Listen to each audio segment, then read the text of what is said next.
Sarah from Sparrow Springs here, hanging out with Arrow, who's literally hanging.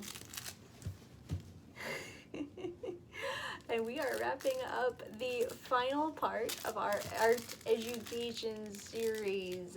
So let's talk about it. Okay, so you guys have heard me talk about the misconceptions that I did and why I don't recommend going to college. If you missed any of those, make sure you go back and watch those. I'll link those in the description. Basically, you've been hearing me bash on college, which was not my intention.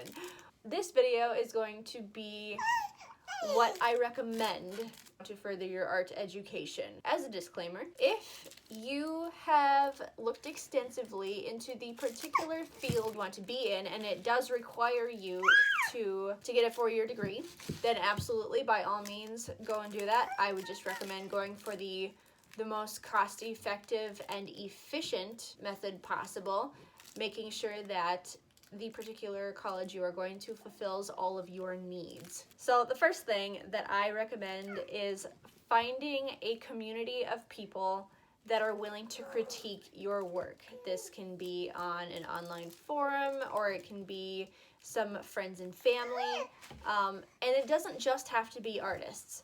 Take into consideration that art is basically, when you're critiquing art, you're basically asking people to compare your art to what they observe. Some people might be better to ask about this than others. If you have abstract art, you might want someone who is maybe more paying attention to like color and values and composition. Realistic art, then you can ask a lot of people because everybody's got eyes. And yes, everybody has different levels of observation, but sometimes when you have been staring at a piece for so long, you kind of lose touch with it. You can literally ask anybody of like all different skill levels to critique your artwork. The second thing I would recommend is find a teacher that you like. This can be someone online. It can be a friend, or it can be like someone who is already a teacher. And find someone that is doing something that you want to be doing. If they're an abstract artist and they don't do well with something like graphic design, you probably don't want to be learning from them. And I would even go a step further. Find someone who has been successful in the field that you want to get into. You can find a few different teachers too. You don't have to stick to just one. But find people that you can learn from.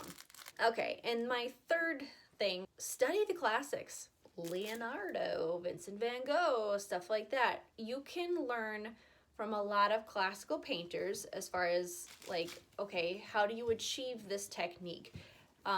Look at color theory. Like, you don't have to be a painter to learn from classical paintings. Like, I remember doing a study on a classical piece and thinking like, okay, obviously like this color in the grass is green, right? And then as I took a closer look and I tried to color match it, I realized that it was actually an orange tone, but because of the environment around it, it looked green. Those are some things that I would recommend, and that, you know, all of these tips, that can range from whatever price you are comfortable paying. So I'm all about making art as as you need to, and whatever means necessary. Yeah, I'm talking about you. Yeah. You can pay for an online course, or you can learn from free resources, and there's a whole gamut of things you can try, and you'd be surprised. You'd be surprised what actually helps you to improve the most. Alright guys, thanks for watching this 4-part series on art education. I hope you enjoyed it. Leave me a comment down below if you want to hear more about this. And get on my email list to find out about more videos, products, and giveaways, free resources, whatever it might be. Stay tuned. I'll see you later, peeps.